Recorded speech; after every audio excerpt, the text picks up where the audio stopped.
praise God. Ako po'y nagpapasalamat sa ating Diyos na buhay dahil sa mga dakilang bagay na ginagawa niya po at patuloy na ginagawa sa buhay ko, sa buhay ng aking asawa at ng buong pamilya.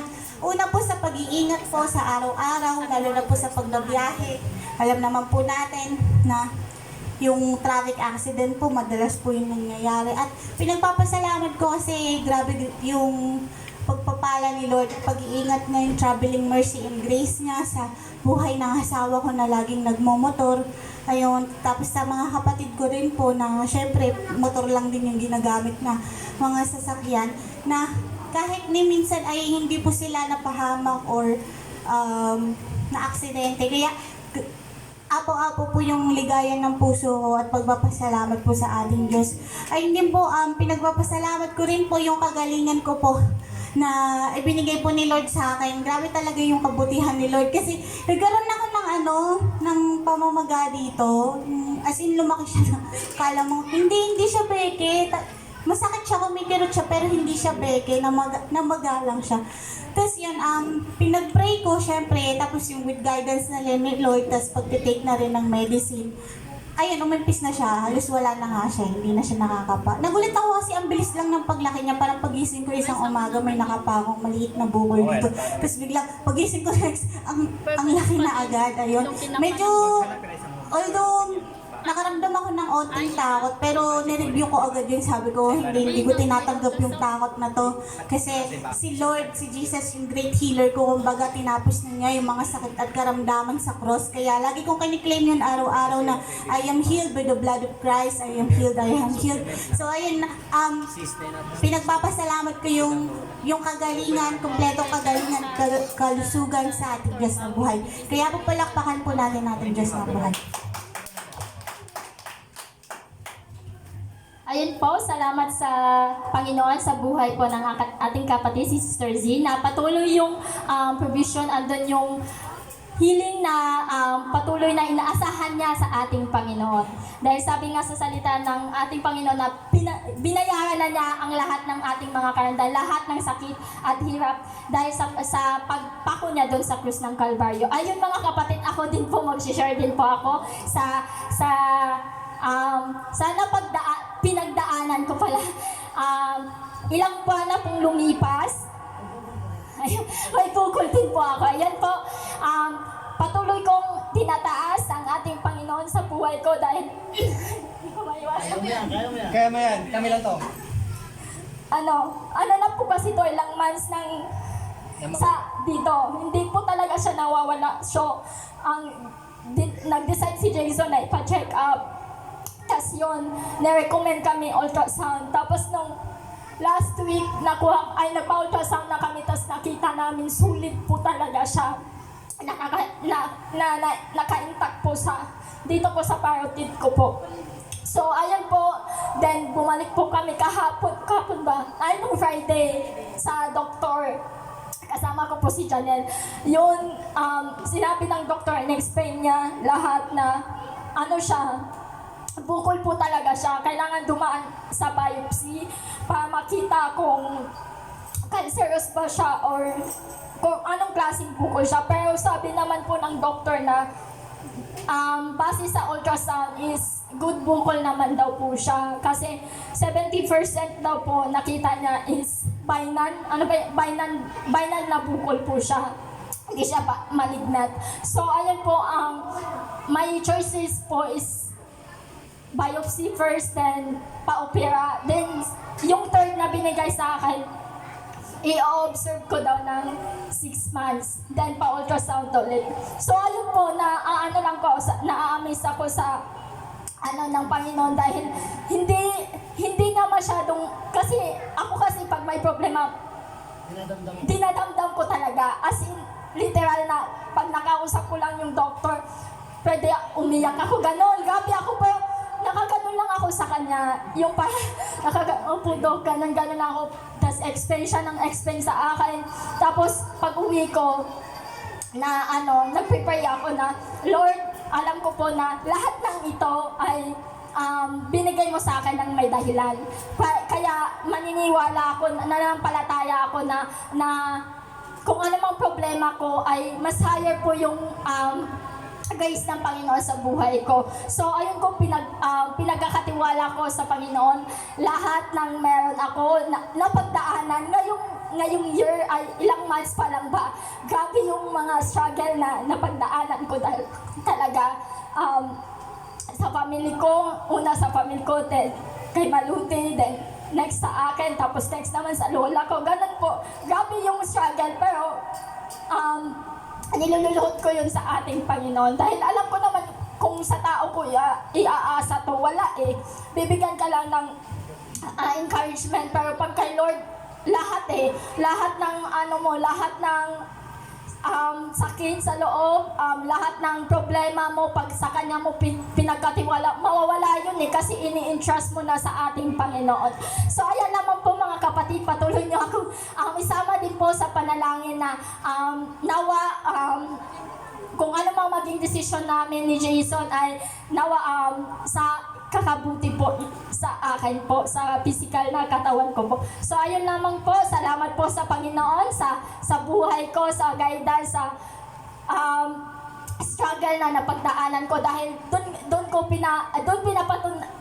ko pinapatunayan na yung maging stand ka sa faith mo, na kaya mo yan, na pangkaya ko to dahil may Lord ako. May Lord akong inaasahan, na kay Lord lamang po ako nagtitiwala ng lubusan. So ayun po mga kapatid. Thank you, Lord. So, ayun po, meron pa po ba? Ayun po, madami pong blessing ang ating kapatid. So, palakpakan po natin ang ating Panginoon sa buhay ni Brother Pao. May bukol din po ako. Hindi, joke lang. Hindi, nagpapasalamat ko lang kay Lord yung blessing na panibagong buhay, yung gumising ka sa umaga na wala kang sakit. Dahil ngayon, kumbaga hindi normal yung tulog namin kasi nga may mga nirarush kami project. Then, hindi rin biro yung pasan-pasan ko na marami akong taong pinapasahod, pero God will provide lahat yon na po-provide niya lahat or na ibibigay ko naman. Nasasahuran pa ba kayo? Yan, sa Diyos ang papuri dahil yung blessing na dumadaloy sa akin ay na ipapamahagi ko sa kanila or na-extend ko sa kanila. Then, ipinagpapasalamat ko lang last day kasi nag-i-scroll lang ako sa Facebook na paano kung masira yung mga gamit namin, paano yung masira yung gamit ko. Kaya naghahanap ako ng panibago or backup na pang-spray. So, ang business ko kasi nagpipintura ako ng mga motor. So, syempre matagal na yung gamit ko. So, pag ginagamit mo palagi, may tendency masira. So, ang ginawa ko, naghahanap ako ng backup kasi hindi pwedeng magkaroon ka ng project na madami tapos biglang bumigay yung wala kang backup. So yun, habang nag-i-scroll ako, nakita kong ad sa marketplace, kinlik ko siya. Pagka-click ko sa kanya, tinanong ko agad yung seller, magkano po ganito? Ganito yung price, ganyan yung price. Okay sir, sabi niya. Tapos bigla siya nag-reply, si Sir Ballworks po pala to. Sabi niya, yes sir, balikan ko po kayo na kasi binabudget ko yung pera kasi hindi pwede talagang basta-basta ka mag-out ng pera eh. Although may ginagamit naman, ang problema nga lang, baka bumitaw. Alam niyo yung pagkilos ng Panginoon na alam niyang kailangan mo. Hinipo niya yung taong yon na kausap ko sa marketplace. Hindi pa enough kasi yung pera ko pambili nun, worth 15,000 na spray gun. So hindi kasi ako gumagamit na ngayon ng kasi mas tipid pag mas mahal yung gamit mo. So mas may kikitain ka compare sa maraming tapon. So ayun, God will provide. Ang ginawa niya sa tao, ang reply sa akin, sabi ko, sir, balikan kita. Sabi ko, parang kasi pag-ipunan ko muna, ganon. Kasi nga, may mga anak ako, hindi talaga totally pwedeng out lang ng out ng pera. Alam niyo yung ng Panginoon doon, yung pag-ilos niya. Sabi niya, Sir Paul, ganito na lang, ex-deal na lang tayo. Imbis na magbayad ako, in-sponsoran niya lang sa akin yung gamit na kailangan ko. Alam niyo yung pangangailangan. Sabi ko lagi dito pag tumatayo ako, di ba? Alam ng Diyos kung ano yung pangangailangan natin. Ang galing ng pagkilos niya kasi hindi biro yung 15,000. Bigay, ikaw, kaya niyo akong bigyan ng 15,000? Hindi, di ba? 15 pesos lang. Di ba? Nakakatuwa lang kasi alam ng Diyos eh. O, wala ka anak ha? O, sige. 'Di ba? Pero after nun, sinuklian ko din. Kasi nag-vlog ako, nag-video ako. Pag receive ko ng item, alam niyo yung smooth ng flow nung transaction namin. Sabi niya, Sir Paul, maraming salamat. Ganito. Sabi ko, sir, sige, susuklihan ko yan. Pag dating nung item, nireview ko agad siya. Then, pinost ko sa Facebook. Alam niyo kung ano yung kapalit? Hindi ko alam kung anak siya ng Diyos ha, pero yung kapalit, alam niyo kung ano? 3 spray gun kagad ang nasold niya sa araw lang na yun na galing sa akin. Ang galing no, di ba? Kumbaga, pag nag-bless ka, the more na i-bless ka pa. Ang patutuo ko lang doon na kapag anak ka ng Diyos, huwag ka mangamba. Kapag anak ka ng Diyos, magtiwala ka lang sa Kanya. Lahat kaya niyang i-provide. Ang kailangan lang natin gawin is magtiwala tayo. Magtiwala tayo na soon, lahat ng pagpapagod natin, paghihirap, hindi masasayang. Kaya sa Diyos ang papuri dahil yung pagkilos ng simple lang yun kung sa ibang mga vlogger na kagaya ko. Simple lang yung mga sponsor na yun. Sa akin, pinapapuri ko yun sa Diyos kasi nangyari yun dahil will niya. Kaya sa Diyos ang papuri. Ako naman po, nag-bless din sa akin. May bukol din. Hindi, short lang to kasi papunta na po tayo sa memory verse. Ako nagpapasalamat sa Panginoon kagabi dahil hinatid ko si Esang. Sa Mateo. Ngayon, papunta kami siyempre, alas 12 din, wala masyado sasakyan. Walang sasakyan, tuyo ang daan sa highway. So, takbong pogi ko lang, alam mo takbong pogi ko, 60-70. Pero pag may masakyan, dadahan lang ako. Pagdaan namin doon sa lugar na yun, pagbalik ko, syempre mula doon sa accident na may nangyari, pagbalik ko, mga 15 minutes, ang pagitan lang mula sa akin hanggang doon sa aksidente ay 20 seconds. Ano ang nabangga? Ang parang di ko alam kung Avanza ba yun or Innova. Binangga niya yung PCX na puti. Talsik ang PCX na puti. Ito yung crossing nito. Mula dito, yung pagtakbo, ang talsik ng PCX nandito sa may restaurant.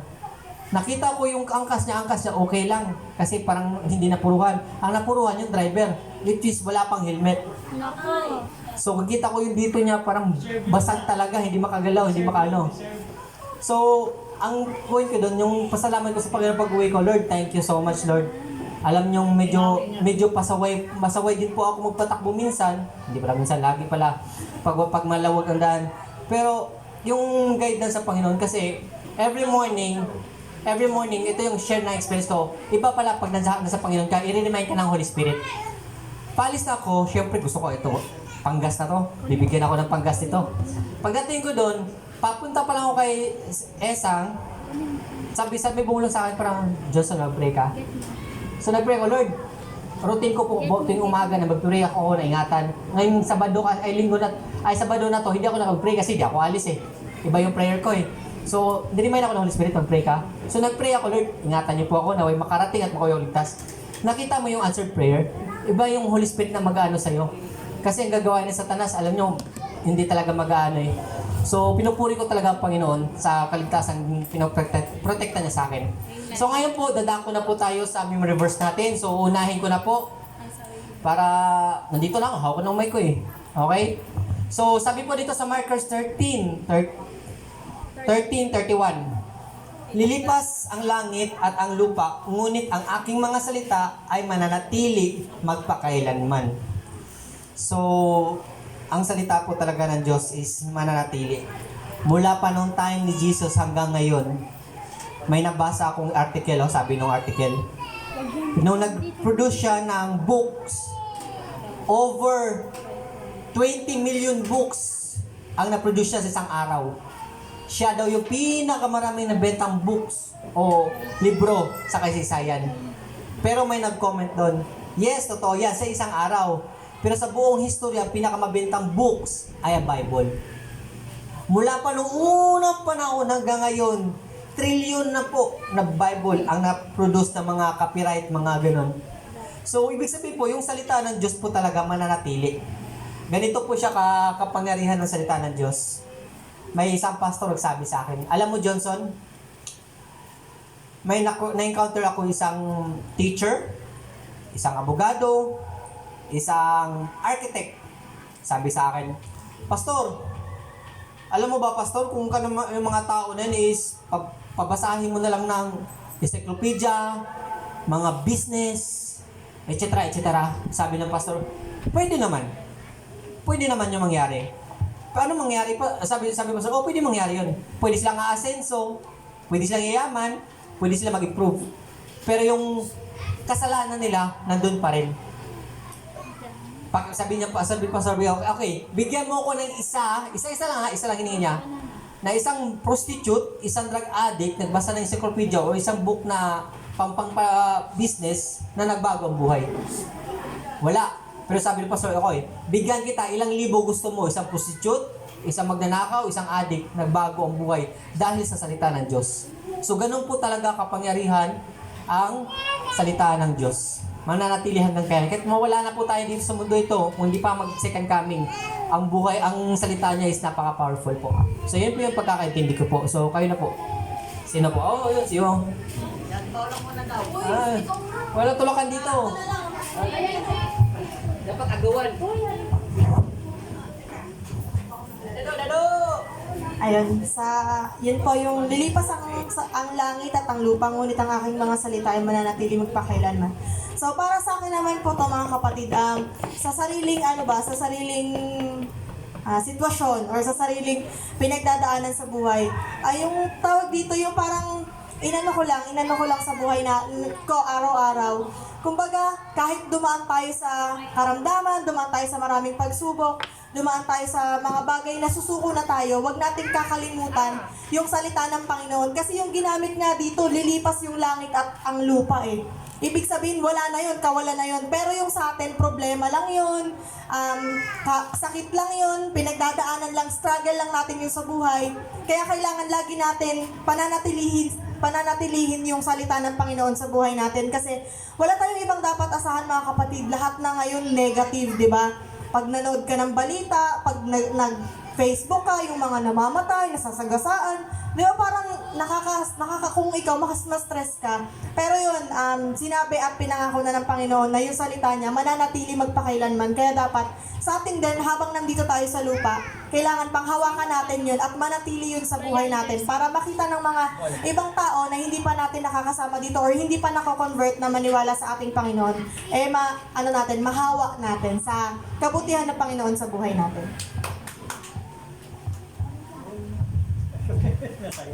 Sa akin naman po, yung sa Marcos 13:31, lilipas ang langit at ang lupa, ngunit ang aking mga salita ay mananatili magpakailanman. Di ba po si Jesus po ang Word of God? So, meron po tayong confidence as long as alam po natin na si Jesus yung Word of God, na hindi po magbabago, hindi mawawala yung salita ng Diyos. Kasi si Jesus, sabi nga diba sa John 1:1 ba yun? In the beginning, there was the Word and the Word was with God. So sa simula pa lang, wala pa yung universe, wala pa tayo, nandun na yung salita. Kaya andun yung confidence natin na yung salita ng Diyos ay hindi magbabago. Ganyan din yung mga pangako ng Diyos sa atin na kinasihan ng banal na Espiritu ng Diyos, hindi yun magbabago. So, kapag po, katulad din sa akin, na-apply din sa buhay ko na hindi kasi nawawala yung fear, yung doubt, minsan yung anxiety, bigla na lang ma-overwhelm ka isang araw, ganun. So, kapag nararanasan ko po yun, ang pinanghawakan ko palagi na ayan pong verse na yan na heaven and earth will fade but the word will still remain, na yung mga pangako ng Diyos sa buhay ko na sinabi niya na na safe ka, na mapalad ka, pati yung peace na sinasabi ni Lord, ayun pinanghawakan ko po yun. Kaya kay Lord po yung papurit pagsamba. Sino po next? Silangga daw po. Sabi silangga. Yung normal na tao parang fan. Tagalog please. Tagalog tas English please. Kasama natin ang Diyos. Lilipas ang langit at ang lupa, ngunit ang aking mga salita ay mananatili magpakailanman. Dito, kumbaga parang, ang word ni God is powerful. So, i-relate ko na lang din sa Pasko, sa mga nangyari sa akin. Kumbaga parang, sa lahat ng pinagdaanan ko, hindi mawawala pa rin ang salita ng Diyos, di ba? So, nung panahon na pandemic, nung nakakaramdam ako ng sakit, so, syempre, andun na yung word of God eh. Kumbaga parang mapapadasal ka kasi wala ka na ibang kakapitan. Kumbaga si Lord lang eh. So, yun, nag-pray ako din, kumbaga parang yung family ko kasi Catholic, di ba?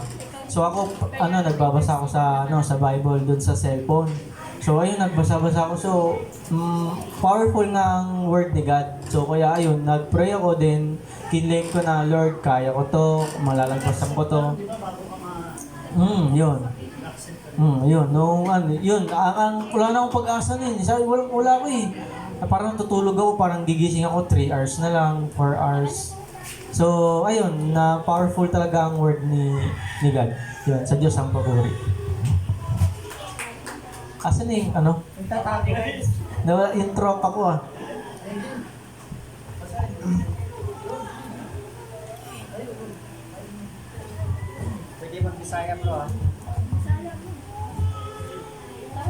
Lilipas ang langit at ang lupa, ngunit ang aking mga salita ay mananatili sa magpakailanman.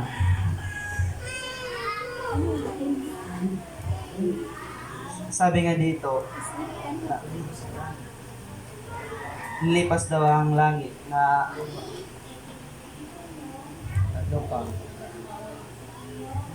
Kaya mo, Bisaya na lang. Makasabot pag Dre, Bisaya man tanan Dre, halos.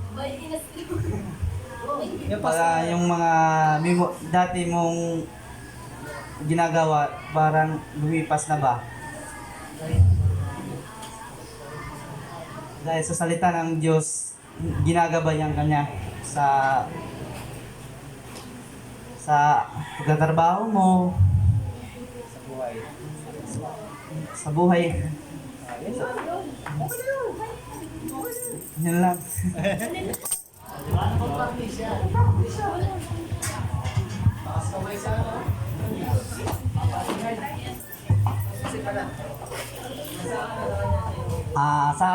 Para sa akin sa sarili ko, ito na lang. Hindi ako hindi ako masyado mabuting tao, kumbaga pero yung natutulungan ko, 'di ba? Kahit na mawala ako, kung sa akin, kahit mawala ako, meron ako naiiwan para sa kanila na isang kabutihan na nagawa. Kung ika nga, 'di ba, yung alam niyo yung kanta na Handog. Ewan ko kung si Dolphy ba kumanta niyan. Yung tatanda at lilipas din ako, di ba? Apo ba yan? Pero kananta rin kasi ni Dolphy. Kumbaga, ganun nga, di ba? Lumipas man tayo, meron siyang ginawang kanta para alalahanin natin. Pagka narinig natin, uy, sa kumanta niyo na, di ba? Ganun din ang Panginoon. Kung araw-araw tayo kung may alam tayong mga salita niyang nasa buhay natin, di ba? Kaya sa Panginoon pa rin talaga tayo lalapit eh. Kahit mawala or may iniwan sang para sa atin na kabutihan ng ginawa. Sila.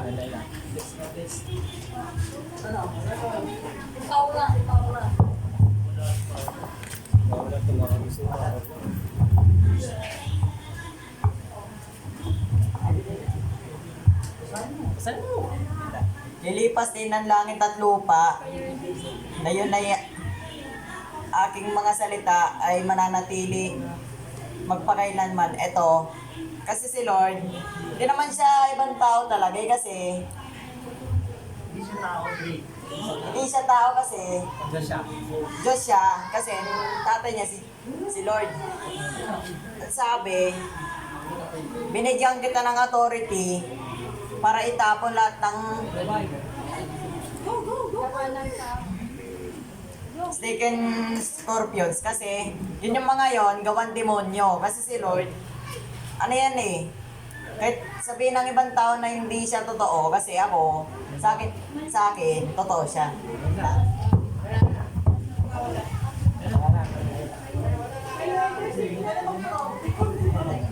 So, ayun po, yung lalim ni Andre, daming laktaw-laktaw sa kanya. Pero at least nag-try siyang bata na to.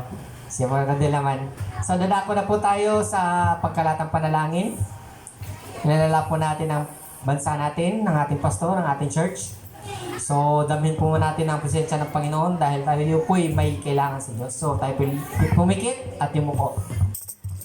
O dakilang Diyos, makapangyarihan sa lahat, salamat po sa umaga nito na kami po nakarating na ligtas at naway makauwi po Ama na ligtas.